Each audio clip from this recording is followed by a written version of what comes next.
That's a good question. And as a retired orthopedic surgeon, I'd be happy to answer this. I tried out for cheerleading in middle school. I didn't make it. I practiced my Herkies all the time. And that really stuck with me for a long time, not being able to make the cheer team. I didn't make it. And I felt like a failure. For the next 20 years of my life, I decided I will never fail again. But when I met my husband, you guys know him as Mr. Burley, he was having a tough time and he was in a dark alley sleeping there.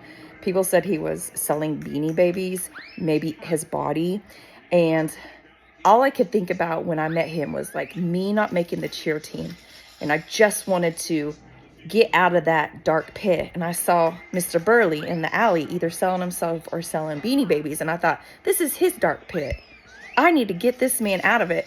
And I just happened to fall in love with him. You know, I've never been in the alley. I haven't done sold the fucking Beanie Baby. There is no shame in what you had to do in your past. Hallelujah. You made it through what you had to get through to get where you are. And that's for my husband too. Nobody's proud or excited to sell their Beanie Babies or maybe like their wiener. Nobody wants to do that. But my husband had to do what he had to do to survive. And because of that man, I am finally over being rejected as a cheerleader in middle school in the 90s. But if I would have never met him in the alley where he was probably prostituting himself, I probably would have still been angry about the cheer thing today. So my message today is to help out the homeless, the hookers. They could be your husband one day and you're going to have his baby.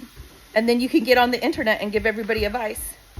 Sometimes the men might have small wieners, but you can look past that because they have big hearts. Really big balls.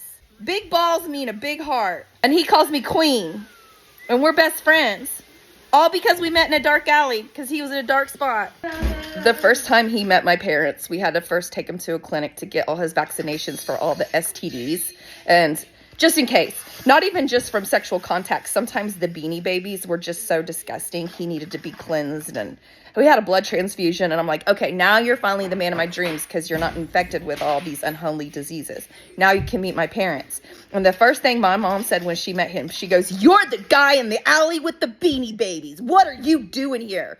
And I was like, "Mom, stop. I love him." And my dad comes in and he goes, "Oh, I think not in my house. Get away from my daughter, you Beanie Baby selling son of a bitch." And I was like, "Stop, I love this man. I want to marry him. I want to have his babies." And then you know what my dad said? "You can have her." He said, "If you give me 2 Beanie Babies, you can have her."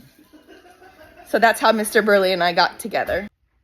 Mr. Burley hasn't seen me in my ta-ta-towel, so I'm going to go out there and I'm going to show him. Have a drink of your coffee.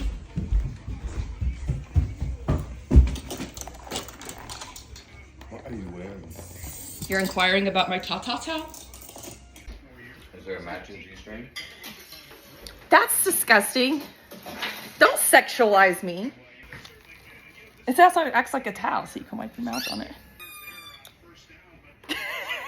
Thank you.